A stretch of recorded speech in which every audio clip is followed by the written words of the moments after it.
Hello friends, ओम श्री गणेशाय नमः। ओम नमः शिवाय।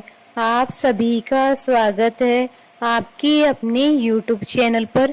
फ्रेंड्स, आज हम आपको इस वीडियो में बताने जा रहे हैं मनचाहे वर की प्राप्ति के लिए कुंवारी कन्याएं हरतालिका तीज का व्रत किस प्रकार करें और हरतालिका तीज के शुभ मुहूर्त और हरतालिका तीज के दिन किए जाने वाले उपाय और हरतालिका तीज की पौराणिक व्रत कथा के बारे में।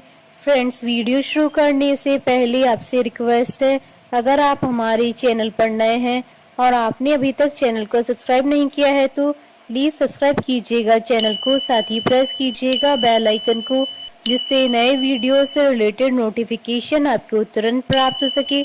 और वीडियो पसंद आने पर वीडियो को लाइक और शेयर जरूर कीजिएगा ताकि सभी भक्तों को इस वीडियो का लाभ प्राप्त हो सके।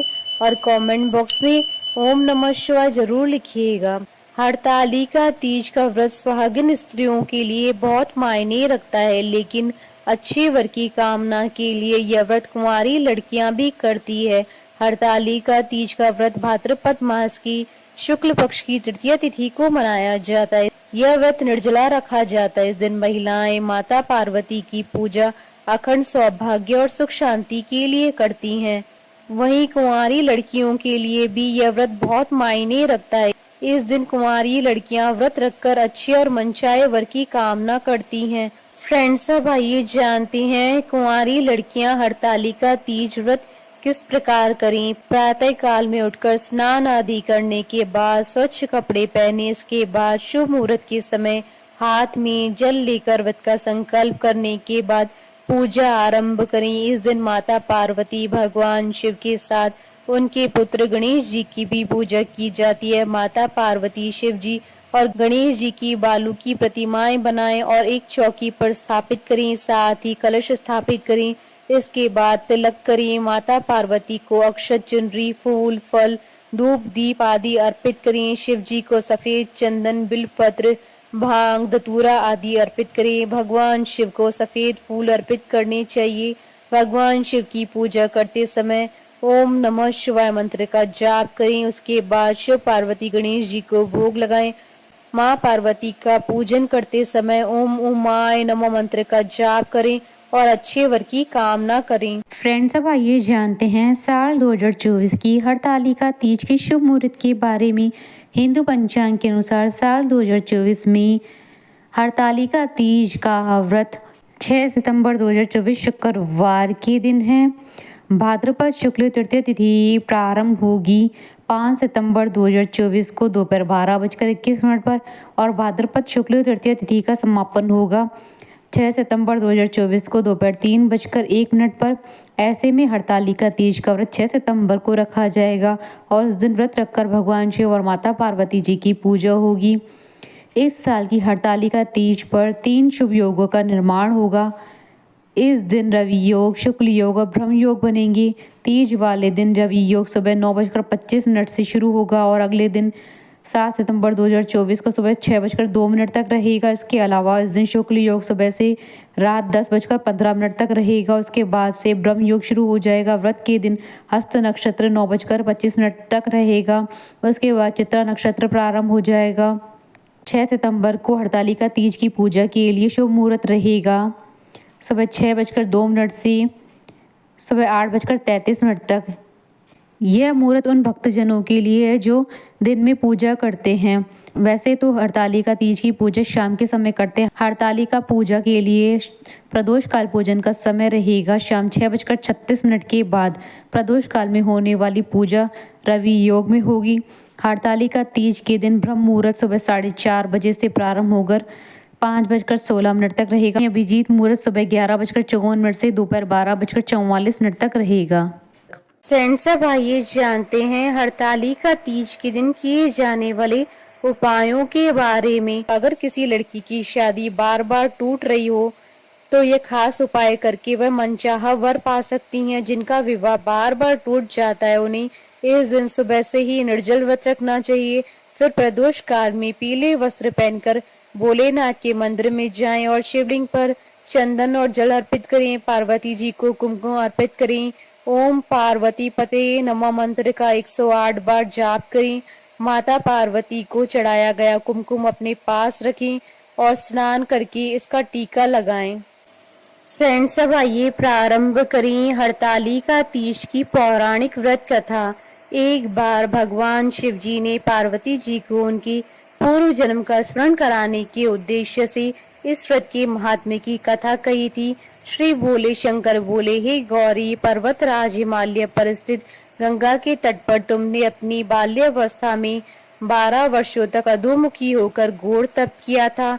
इतनी अवधि में तुमने अन्न न खाकर पेड़ों के सूखे पत्ते चबाकर व्यतीत किए। माघ की विकराल शीतलता में तुमने निरंतर जल में प्रवेश करके तप किया। वैशाख की जला देने वाली गर्मी में तुमने पंचाग्नि से शरीर को तपाया। श्रावण की मूसलाधार वर्षा में खुले आसमान के नीचे बिना अन्न जल ग्रहण किए समय व्यतीत किया। तुम्हारे पिता तुम्हारी कष्ट साध्य तपस्या को देखकर बड़े दुखी होते थे, उन्हें बड़ा कलेश होता था। तब एक दिन तुम्हारी तपस्या तथा पिता के कलेश को देखकर नारद जी तुम्हारे घर पधारे।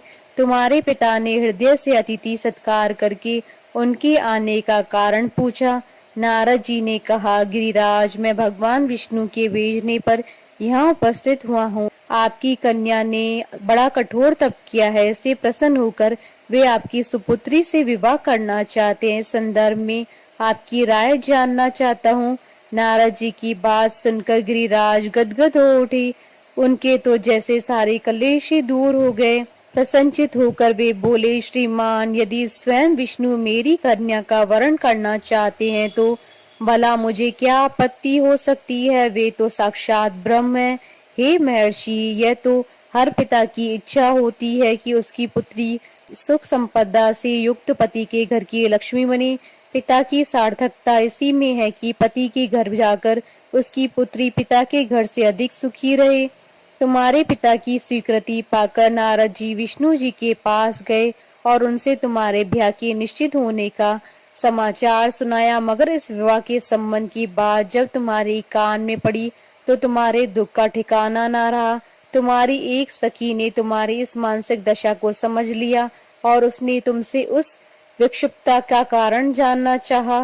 तब तुमने बताया, मैंने सच्चे हृदय से भगवान शिव शंकर का वरण किया है, किंतु मेरे पिता ने मेरा विवाह विष्णु जी के साथ निश्चित कर दिया है। मैं विचित्र धर्म संकट में हूँ, अब क्या करूँ। प्राण छोड़ देने के अतिरिक्त अब कोई भी उपाय शेष नहीं बचा है। तुम्हारी सखी बड़ी ही समझदार और सूझबूझ वाली थी। उसने कहा, सखी, प्राण त्यागने का इसमें कारण ही क्या है। संकट के मौके पर धैर्य से काम लेना चाहिए। नारी के जीवन की सार्थकता इसी में है कि पति रूप में हृदय से जिसे एक बार स्वीकार कर लिया, जीवन पर्यंत उसे ही निर्वाह करे। सच्ची आस्था और एक निष्ठा के समक्ष तो ईश्वर को भी समर्पण करना पड़ता है। मैं तुम्हें घनघोर जंगल में ले चलती हूँ, जो साधना स्थली भी हो और जहाँ तुम्हारे पिता तुम्हें खोज भी ना पाए। वहाँ तुम साधना में लीन हो जाना। मुझे विश्वास है कि ईश्वर अवश्य ही तुम्हारी सहायता करेंगी। तुमने ऐसा ही किया। तुम्हारे पिता तुम्हें घर न पाकर बड़े दुखी तथा चिंतित हुए। वे सोचने लगे कि तुम जाने कहाँ चली गई।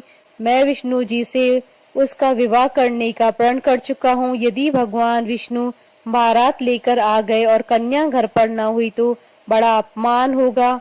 मैं तो कहीं मुंह दिखाने के योग्य भी नहीं रहूंगा। यही सब सोचकर गिरिराज ने जोर शोर से तुम्हारी खोज शुरू करवा दी। इधर तुम्हारी खोज होती रही और उधर तुम अपनी सखी के साथ नदी के तट पर एक गुफा में मेरी आराधना में लीन थी। भाद्रपद शुक्ल तृतीया को हस्त नक्षत्र था। उस दिन तुमने रेत के शिवलिंग का निर्माण करके व्रत किया। रात भर मेरी स्तुति के गीत गाकर जागी।